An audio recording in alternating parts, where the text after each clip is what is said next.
Hello everyone, welcome to our YouTube channel RPSC bio academy. हम जो unit discuss कर रहे थे वो थी डेवलपमेंटल बायोलॉजी, और आज का जो हमारा टॉपिक है वो रहेगा मेटामॉर्फोसिस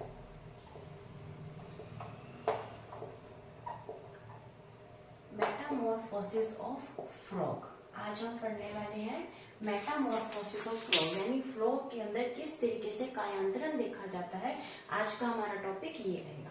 अगर हम बात करें मेटामॉर्फोसिस की, तो मेटामॉर्फोसिस के अंदर हमने दो चीजें पढ़नी है। पहली चीज ये कि कौन कौन से चेंजेस हमें देखने को मिलते हैं, यानी एक लार्वा से जब हम एडल्ट की तरफ मूव करेंगे तो वहां पर कौन कौन से चेंजेस हमें देखने को मिलते हैं। क्या कोई चीजें नई बन रही हैं, या फिर कोई चीजें जो है वो डीजेनरेट हो रही है यानी विलुप्त हो रही हैं, या फिर और कौन कौन से चेंजेस हमें देखने को मिलते हैं। तो एक पार्ट तो इस मेटामॉर्फोसिस में ये रहता है, और सेकेंड पार्ट ये रहता है कि कौन कौन से जो हॉर्मोन्स हैं वो वर्क करते हैं, यानी हम ये देखने वाले हैं हार्मोनल कंट्रोल, यानी ये किस तरीके से हार्मोन के थ्रू मेटामॉर्फोसिस जो है वो कंट्रोल रहता है।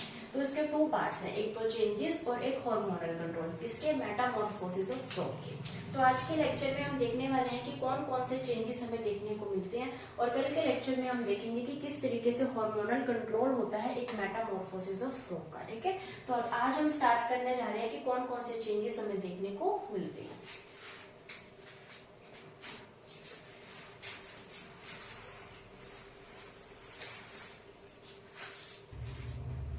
तो अगर हम बात करें चेंजेस, कौन कौन से परिवर्तन हमें देखने को मिलते हैं, तो सबसे पहले हम देखेंगे कि कुछ चेंजेस ऐसे होंगे जो संरचनात्मक रूप से हमें दिखेंगे, यानी मॉर्फोलॉजिकल चेंजेस दिखेंगे। कुछ चेंजेस कैसे होंगे? मॉर्फोलॉजिकल दिखेंगे, यानी आकारिकी या फिर संरचनात्मक रूप से हमें ये चेंजेस जो है दिखेंगे। कुछ ऐसे होंगे जो कि इकोलॉजिकल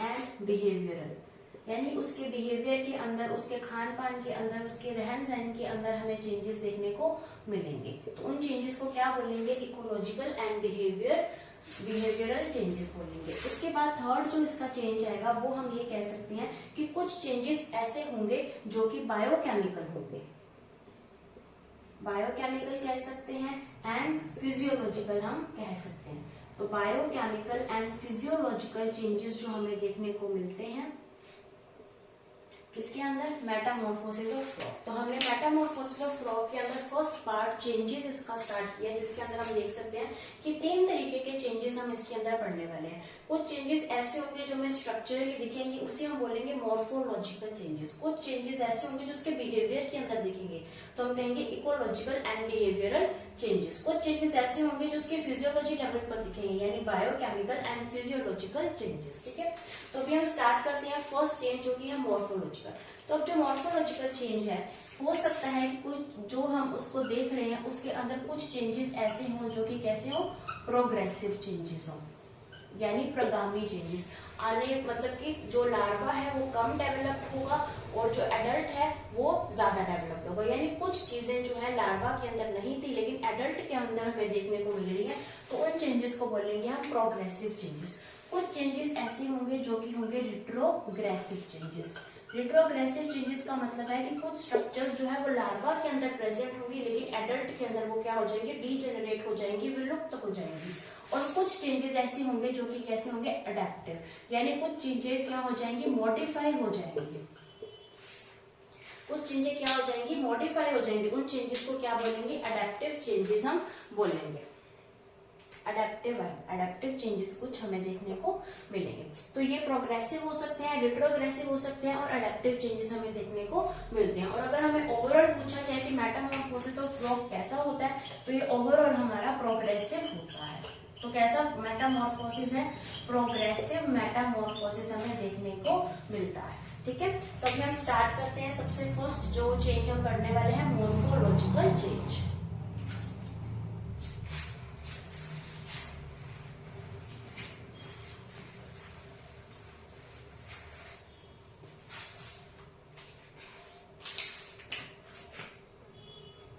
फर्स्ट चेंज हम पढ़ने वाले हैं मॉर्फोलॉजिकल।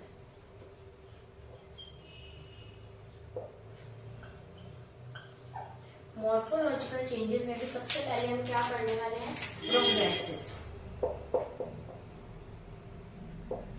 कैसे चेंजेस देखने वाले हैं, प्रोग्रेसिव यानी प्रगामी चेंजेस, यानी कौन कौन सी नई स्ट्रक्चर्स जो हैं वो इस लार्वा के अंदर बनी है। लार्वा का नाम क्या है, लार्वा का नाम है टैडपोल लार्वा, यानी फ्रॉग के लार्वा। टैडपोल लार्वा से हमने क्या बनाना है, हमने फ्रॉग की फॉर्मेशन करनी है, एक एडल्ट फ्रॉग को बनाना है। तो इस टैडपोल लार्वा से जब हम फ्रॉग की तरफ मूव करेंगे तो कौन कौन सी नई चीजें हमें देखने को मिलती हैं, उन चेंजेस को हम बोलेंगे प्रोग्रेसिव चेंजेस।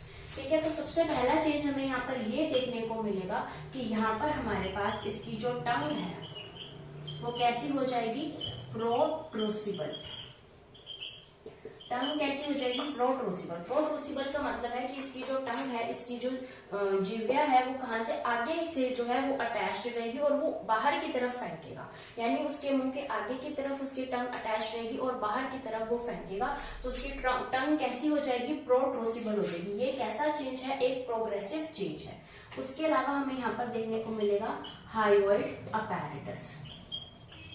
जो एडल्ट है उसके अंदर हमें हायोइड अपैरेटस देखने को मिलता है। जो हायोइड अपैरेटस है ये हमारे स्केलेटल सिस्टम का एक पार्ट है जो कि हमारे माउथ के अंदर प्रेजेंट होता है। ठीक है, तो ये हमारी ओरल कैविटी के साथ अटैच होता है।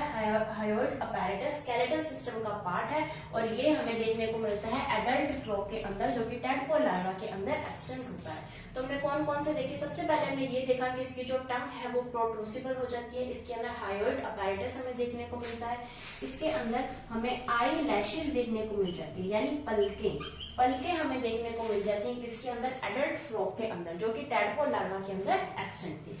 उसके अलावा हम कह सकते हैं फोर लिम्स हमें देखने को मिल सकते हैं। फोर लिम्ब कैसे, क्योंकि जब हम टैडपोल लार्वा की बात करते हैं तो इसके अंदर सिर्फ हाइंड लिम्ब प्रेजेंट होते हैं। हाइंड लिम्ब को क्या बोलते हैं, पश्चपाद, सिर्फ पश्चपाद हमें देखने को मिलेंगे। लेकिन यहाँ पर हमें क्या देखने को मिल जाएगा, फोर लिम्स भी हमें देखने को मिल जाएंगे। यहाँ पर हमारे पास 2 पेयर ऑफ लिम्स प्रेजेंट होंगे, लेकिन यहाँ पर हमारे पास 1 पेयर ऑफ लिम्स भी प्रेजेंट होंगे, जो कि कैसे होंगे, पश्चपाद। यहाँ पर अग्रपाद और पश्चपाद दोनों प्रेजेंट होंगे। तो 4 लिम्स हमें देखने को मिल जाएंगे, हमें आई लैशेस देखने को मिल जाएंगी, हमें हायोइड अपैरेटस देखने को मिल जाएगा, इसकी टंग जो है वो हमें देखने को मिल जाएगी, किस तरीके की है, प्रोट्रूसिबल। तो ये कौन से चेंजेस हो गए, प्रोग्रेसिव चेंजेस हो गए, यानी ऐसे चेंजेस जो उसके अंदर क्या कर रहे हैं, कोई ना कोई चीज को ऐड कर रहे हैं। और इन्हें और क्या बोल सकते हैं हम, इन्हें हम कह सकते हैं कंस्ट्रक्टिव चेंजेस। कंस्ट्रक्टिव भी कह सकते हैं, प्रोग्रेसिव चेंजेस भी हम इन्हें कह सकते हैं।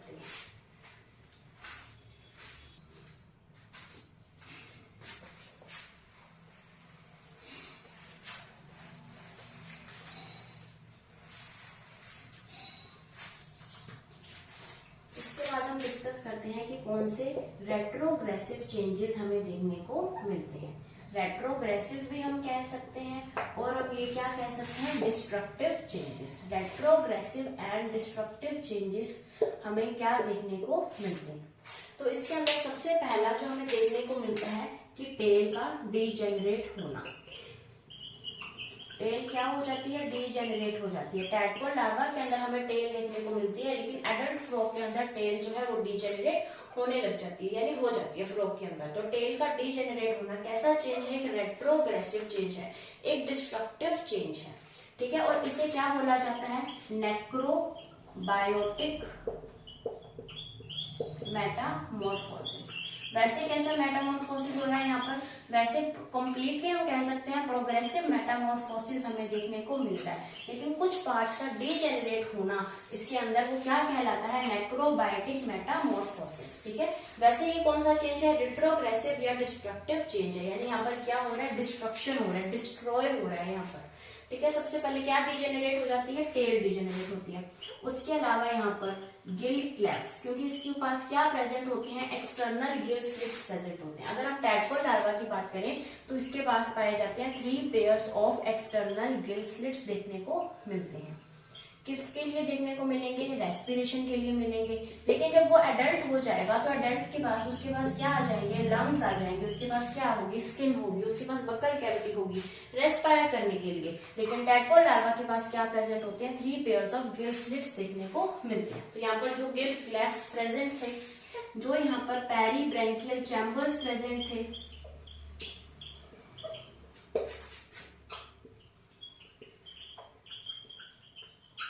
या फिर यहाँ पर जो ब्रैंकियल वेसल्स प्रेजेंट थी, ओपर्कुलम प्रेजेंट था, तो ये सारी की सारी स्ट्रक्चर्स एब्सेंट हो जाती हैं किसके अंदर, एक फ्रॉग के अंदर। क्यों? क्योंकि इन सबको रिप्लेस करने के लिए कौन आ चुका है, वहां पर लंग्स की फॉर्मेशन हो चुकी है किसके अंदर, एक एडल्ट फ्रॉग के अंदर। तो gill cleft, peribranchial chambers, branchial vessels, operculum, ये सारी की सारी स्ट्रक्चर्स यहाँ पर एब्सेंट होती हैं। उसके अलावा यहाँ पर लेटरल लाइन सिस्टम जो है वो भी डिस्ट्रॉय हो जाता है, या हम कह सकते हैं डिस्ट्रक्टिव हो जाता है। लेटरल लाइन सिस्टम भी क्या होता है, एब्सेंट हो जाता है या डीजेनरेट हो जाता है। यानी फ्रॉग के अंदर लेटरल लाइन सिस्टम जो है वो प्रेजेंट नहीं होता, लेकिन टैडपोल लार्वा के अंदर लेटरल लाइन सिस्टम प्रेजेंट होता है। ठीक है, तो ये हमने कौन से चेंजेस देखे, रेट्रोग्रेसिव या फिर डिस्ट्रक्टिव चेंजेस देखे। इसके अंदर हमने ये देखा कि टेल सबसे पहले चली जाती है, टेल का डीजेनरेशन हो जाता है, और इस मेटामॉर्फोसिस को क्या बोला जाता है, नेक्रोबायोटिक मेटामॉर्फोसिस। जहां पर भी डिस्ट्रक्शन हो रही हो किसी चीज की तो वहां पर हम यूज करेंगे नेक्रोबायोटिक मेटामॉर्फोसिस। उसके बाद जो भी यहाँ पर रेस्पिरेशन वाले ऑर्गन्स थे, गिल क्लेफ्ट्स थे, पेरिब्रैंकियल चैम्बर्स थे, ब्रैंकियल वेसल्स थे, ओपर्कुलम थे, ये सारे के सारे डीजेनरेट हो जाएंगे। और जो लेटरल लाइन सिस्टम था जो टैडपोल लार्वा के अंदर प्रेजेंट था वो फ्रॉग के अंदर प्रेजेंट नहीं होगा। तो ये थे रेट्रोग्रेसिव या फिर डिस्ट्रक्टिव चेंजेस।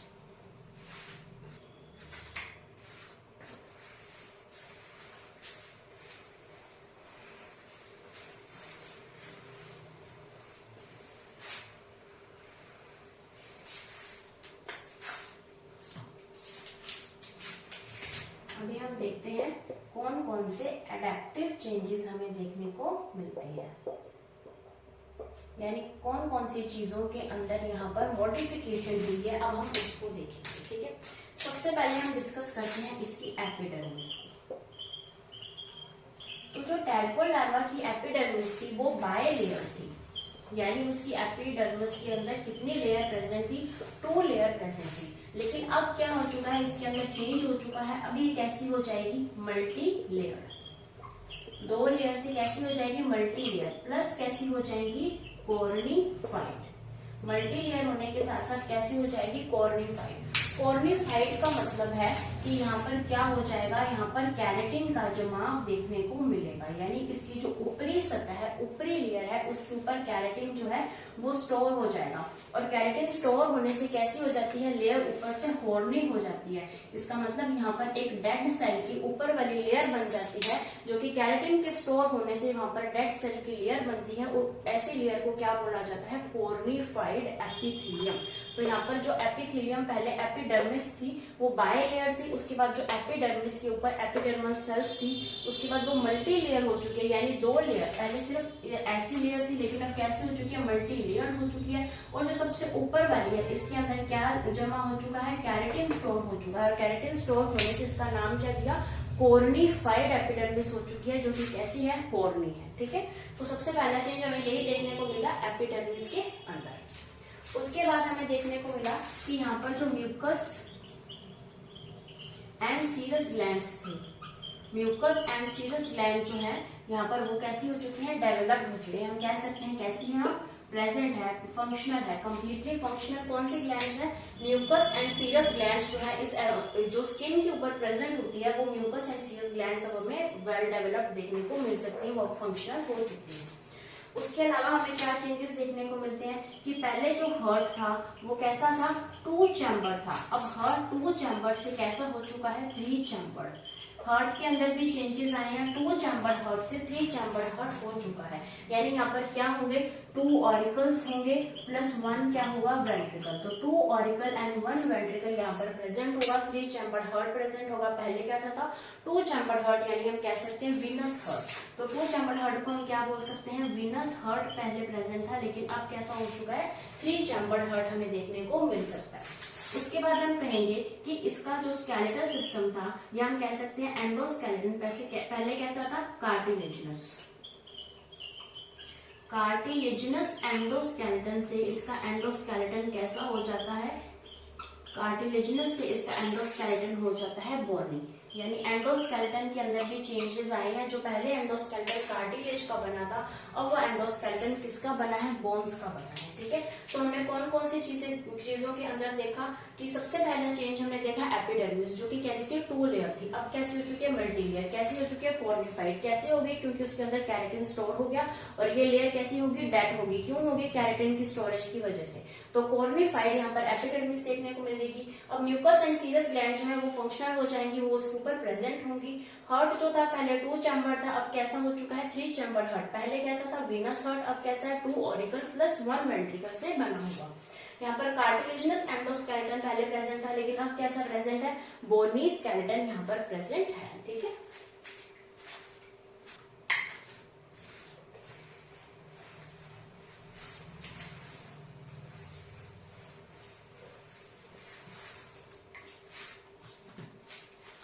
और यहाँ पर हमें कौन से एडेप्टिव चेंजेस देखने को मिलेंगे।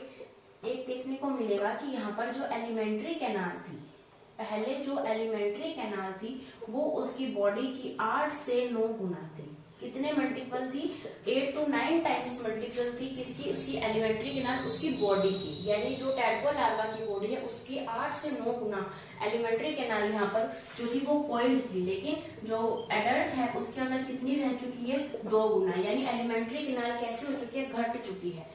एलिमेंट्री कैनाल 8 से 9 गुना थी पहले, फिर एलिमेंट्री कैनाल एडल्ट के अंदर सिर्फ 2 गुना रह चुकी है। यानी एलिमेंट्री कैनाल यहाँ पर क्या हुई है, कम हुई है। उसके अलावा यहाँ पर जो किडनी थी वो कैसी थी, प्रोनेफ्रिक किडनी थी। यानी जो सबसे प्रिमिटिव टाइप ऑफ किडनी थी वो प्रेजेंट थी। किसके अंदर प्रोनेफ्रिक किडनी प्रेजेंट थी, टैडपोल लार्वा के अंदर। और यहाँ पर कौन सी किडनी प्रेजेंट होगी, मीजोनेफ्रिक किडनी। और हमारे अंदर कौन सी प्रेजेंट होती है, metanephric kidney. Metanephric kidney amniotes के अंदर प्रेजेंट होती है, यानी कि रेप्टाइल्स, एविज एंड मैमल्स के अंदर मेटानेफ्रिक किडनी प्रेजेंट होती है। और एनामियोट्स के अंदर कौन सी है, मीजोनेफ्रिक किडनी। तो यहाँ पर पहले कैसी थी, प्रोनेफ्रिक किडनी, एडल्ट होने के बाद मीजोनेफ्रिक किडनी बन चुकी है। पहले एलिमेंट्री कैनाल बॉडी की 8 से 9 गुना थी, अब एलिमेंट्री कैनाल बॉडी की सिर्फ 2 गुना रह गई है। तो उसके साथ ही क्या खत्म होता है, हमारे जो मॉर्फोलॉजिकल चेंजेस है वो खत्म होते हैं। अब हम डिस्कस करते हैं कौन कौन से बिहेवियरल चेंजेस यहाँ पर देखने को मिलते हैं।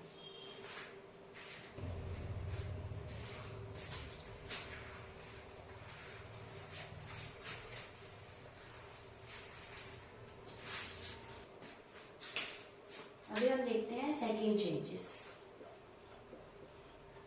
Ecological and behavioural changes. कौन कौन से बिहेवियर के अंदर उसके चेंजेस आते हैं, कौन कौन से उसके इकोसिस्टम के अंदर चेंजेस आते हैं, अब हम वो देखने वाले हैं। सबसे पहला चेंज अगर हम यहाँ पर देखें तो जंतु पहले कैसा था, एक्वेटिक था। यानी टैडपोल लार्वा पहले कैसा था, एक्वेटिक था, जलीय था। और जब वो एडल्ट फ्रॉग के अंदर कन्वर्ट हो गया तो वो कैसा हो गया, टेरेस्ट्रियल हो गया, यानी स्थलीय हो गया। जलीय से स्थलीय के अंदर कन्वर्जन यहाँ पर हुआ है, एक्वेटिक से टेरेस्ट्रियल। टेरेस्ट्रियल कौन होगा, फ्रॉग होगा, और जलीय कौन होगा, टैडपोल होगा। ठीक है, तो सबसे पहला इसका इकोलॉजी के अंदर हम कह सकते हैं कि ये हमें चेंज देखने को मिला है। उसके अलावा हमें क्या चेंज देखने को मिला है कि पहले ये कैसा था, हर्बीवोरस था, अब ये कैसा हो चुका है, कार्निवोरस हो चुका है। यानी फ्रॉग कैसा है, कार्निवोरस है, फ्रॉग कैसा है, कार्निवोरस, और टैडपोल कैसा है, हर्बीवोरस। हर्बीवोरस वो होते हैं, अगर हम इसको अपने नॉर्मल लैंग्वेज में बोले तो हम ये कह सकते हैं कि जो लार्वा था, जो बच्चा था, वो कैसा था, वो था वेजिटेरियन, लेकिन बड़े होकर कैसे बन गया, नॉन वेजिटेरियन। पहले कैसा था, हर्ब्स को खाने वाला था, सिर्फ पेड़ पौधों को खाने वाला था, बाद में हर्ब्स को भी खाया, पेड़ पौधों को भी खाया, और जंतुओं को भी खाया। तो ये कैसा हो गया, वेजिटेरियन से नॉन वेजिटेरियन। ठीक है, इसी वजह से इसके एलिमेंट्री कैनाल के अंदर भी हमें चेंजेस देखने को मिले हैं। पहले एलिमेंट्री कैनाल जब वो हर्बीवोरस था तो बहुत ही लॉन्ग एंड कॉइल्ड थी, लेकिन जब वो कार्निवोरस बन गया तो उसकी एलिमेंट्री कैनाल भी रिड्यूस हो चुकी है। ठीक है, तो सेकेंड चेंज हमने ये देखा। उसके अलावा हमने देखा कि ये जो फ्रॉग था अब कैसा हो चुका है, टैडपोल लार्वा से ज्यादा एजाइल एंड एक्टिव हो चुका है। यानी इसकी एक्टिविटी जो है वो टैडपोल लार्वा से ज्यादा बढ़ चुकी है। कब, जब वो क्या था, फ्रॉग था। ठीक है, इसके अंदर क्या हुआ कि अभी इसका जो बिहेवियर है वो कैसा हो चुका है, प्रेइंग हो चुका है। प्रेइंग का मतलब होता है कि वो शिकारी नेचर का हो चुका है, उसका बिहेवियर कैसा हो चुका है, प्रेइंग, यानी शिकारी नेचर का वो हो चुका है, क्योंकि वो कैसा हो चुका है, कार्निवोरस हो चुका है। तो वो प्रेइंग नेचर का हो चुका है। तो अब इसको क्या चाहिए, एक अच्छा कोऑर्डिनेशन चाहिए एक शिकारी बनने के लिए।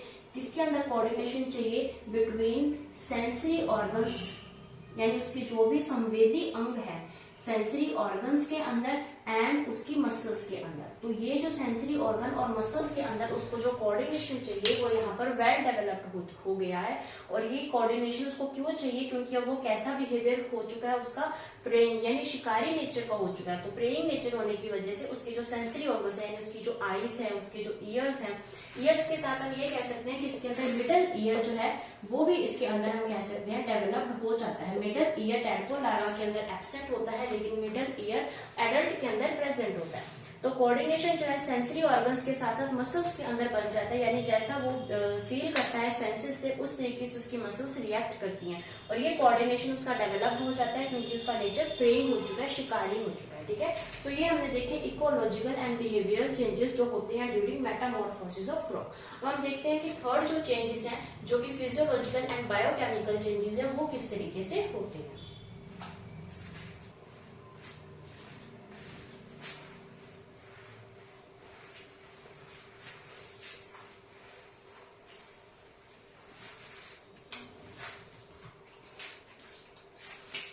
अभी हम देखते हैं थर्ड चेंजेस जो थे physiological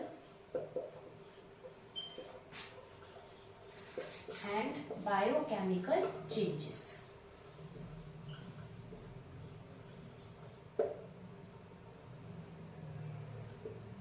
physiological and biochemical changes कौन कौन से होते हैं। तो अगर हम बात करें इन चेंजेस की, सबसे पहला चेंज यहाँ पर ये देखने को मिलता है कि जो इसकी एपिडर्मिस है उस एपिडर्मिस के अंदर कैरेटिन का डिपोजिशन हमें देखने को मिलता है। तो सबसे पहला चेंज यही है कि कैरेटिन डिपोजिट हो जाता है और कैरेटिन के डिपोजिट होने से ही क्या हो जाता है, कैरेटिनाइजेशन हो जाता है। इस प्रोसेस को क्या बोला जाता है, कैरेटिनाइजेशन कहा जाता है। और एपिडर्मिस हो कैसी जाती है, एपिडर्मिस हो जाती है कॉर्निफाइड हो जाती है। तो यही वही पॉइंट है जो हमने पहले पढ़ा था, लेकिन यहाँ पर इसका मेन कुछ और है। यहाँ पर क्या है कि कैरेटिन डिपोजिट, हम यहाँ पर मेन फोकस यहाँ पर ये इस बात का कर रहे हैं कि कैरेटिन डिपोजिट हो रहा है। वहां पर हमने मेन फोकस किया था कि इसकी जो एपिडर्मिस थी वो बाय लेयर से मल्टी लेयर हो चुकी है। तो फोकस पॉइंट चेंज हो चुका है, बात वही है। उसके अलावा यहाँ पर हमें और कौन से चेंजेस देखने को मिलते हैं, उसके बाद हमें ये देखने को मिलता है कि जो पहले इसका नेचर था कैसा था, फिजियोलॉजी मोनोटैलिक था।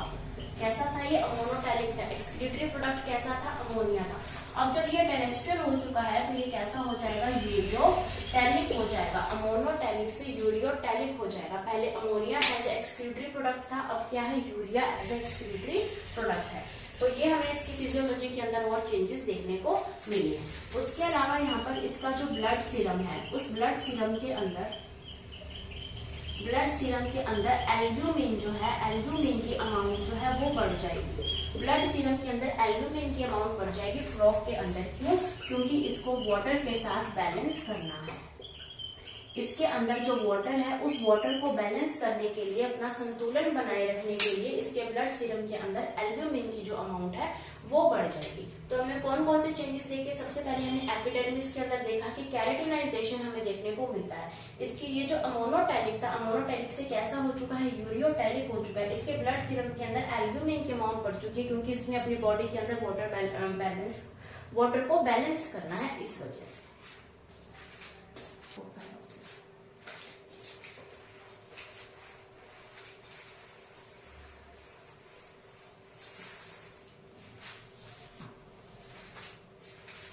फिर हम देखते हैं कि जो टैडपोल लार्वा है उसके हीमोग्लोबिन के अंदर और जो फ्रॉग है उसके हीमोग्लोबिन के अंदर कुछ चेंजेस पाए जाते हैं।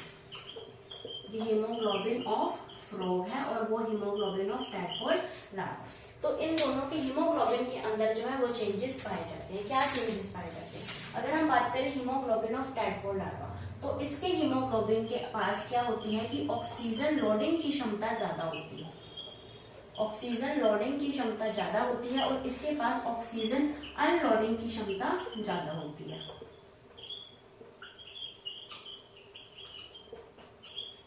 ऐसा क्या क्या मतलब है इनका और ऐसा क्यों होता है, ठीक है। जब ये यहाँ रह रहा है, ये रह रहा है यहाँ पर वाटर में, कैसा जंतु है, एक्वेटिक है, क्योंकि ये लार्वा कैसा होता है, एक्वेटिक होता है।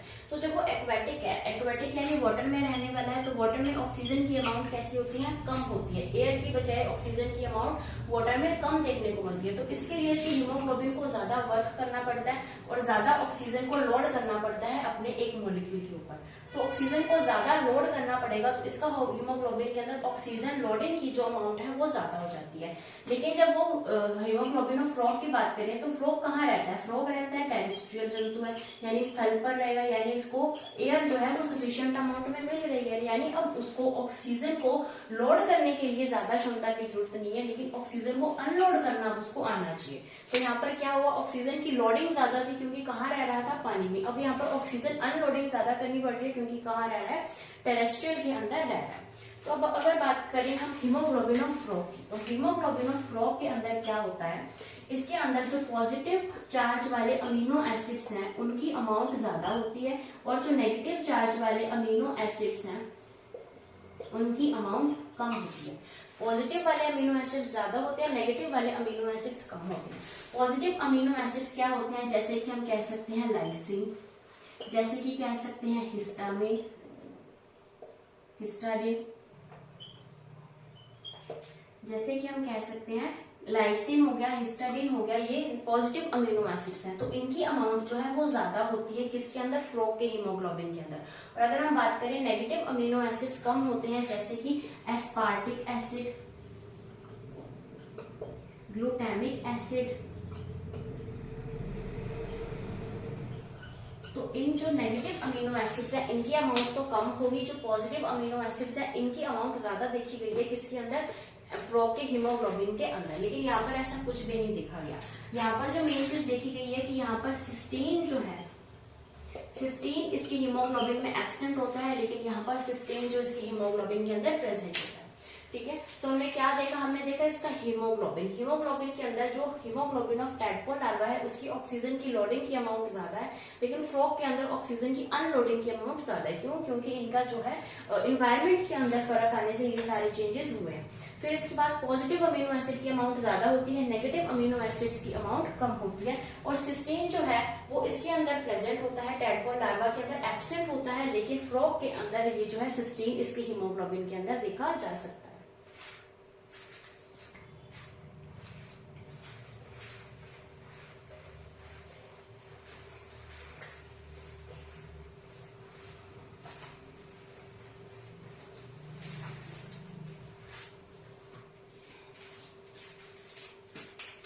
अभी और कौन कौन से चेंजेस हमें फिजियोलॉजिकल देखने को मिलते हैं। अब एनिमल कैसा हो चुका है, अब एनिमल कार्निवोरस हो चुका है, तो इसको जो प्रोटीन को डाइजेस्ट करने वाले एंजाइम है वो चाहिए होंगे। तो पैप्सिन और ट्रिप्सिन जो है वो एडल्ट में देखने को हमें मिल जाएंगे, क्योंकि अब ये कैसा हो चुका है, अब ये कार्निवोरस हो चुका है, ठीक है।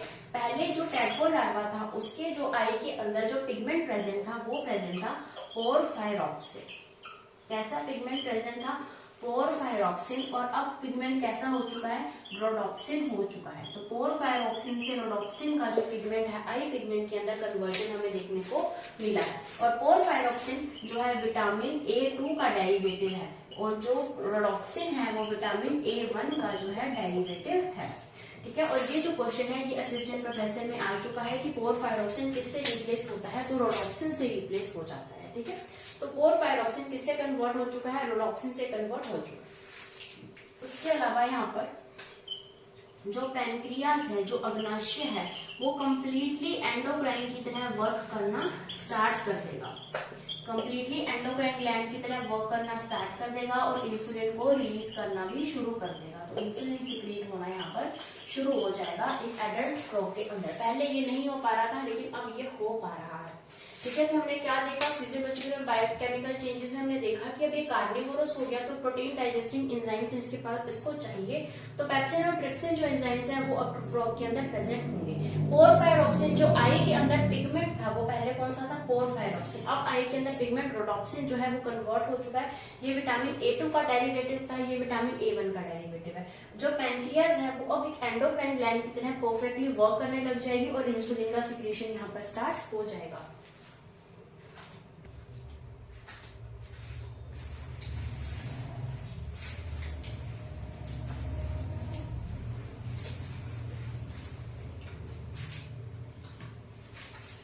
तो हम इसके चेंजेस के अंदर देखते हैं कि कुछ जो चेंजेस हैं वो क्या होते हैं, रेट्रोग्रेसिव या डीजेनरेशन वाले होते हैं, जैसे कि टेल जो है वो डीजेनरेट हो जाती है। तो ये जो डीजेनरेशन वाले चीजें होती हैं, तो इनको डीजेनरेट करने के लिए यहाँ पर क्या होना चाहिए, ऑटोलिटिक एंजाइम्स इसके अंदर प्रेजेंट होना चाहिए, या फिर इसके अंदर लाइसोसोमल हम एंजाइम्स कह सकते हैं कि ऐसे कुछ कंपाउंड्स, कुछ जो स्ट्रक्चर्स हैं वो ऐसी प्रेजेंट होनी चाहिए जो कि क्या कर सके, ऑटोलाइसिस कर सके, जो इसकी टेल को डीजेनरेट कर सके। तो उसके लिए यहाँ पर क्या प्रेजेंट होता है, यहाँ पर प्रेजेंट होता है कैथेप्सिन, कैथेप्सिन बीटा ग्लूकोरोनिडेज। तो ये कुछ कंपाउंड्स हैं कैथेप्सिन बीटा ग्लूकोरोनिडेज जो कि हेल्प करते हैं, वो जो कि वर्क किस तरीके से करते हैं, लाइसोसोमल एंजाइम्स की तरह या फिर ऑटोलिटिक एंजाइम्स की तरह, जो कि क्या काम करेंगे, इस टेल को या और भी जो डीजेनरेशन वाले पार्ट है उसको डीजेनरेट करने के अंदर हेल्प करेंगे। तो ये इनका काम है। और अगर पूछा जाए कि टेल डीजेनरेट का सबसे इंपॉर्टेंट फैक्टर क्या है, तो वो कैथेप्सिन ही है, जिसकी वजह से टेल का डीजेनरेशन होता है। तो ये इंपॉर्टेंट है इसके लिए। तो इसके साथ ही जो हमने देखा कि मेटामॉर्फोसिस ऑफ फ्रॉग है, इसके अंदर कौन कौन से चेंजेस हमें देखने को मिलते हैं। हमने मॉर्फोलॉजिकल देखे, हमने बिहेवियरल चेंजेस देखे, और अभी हमने फिजियोलॉजिकल एंड बायोकेमिकल चेंजेस भी देख लिए।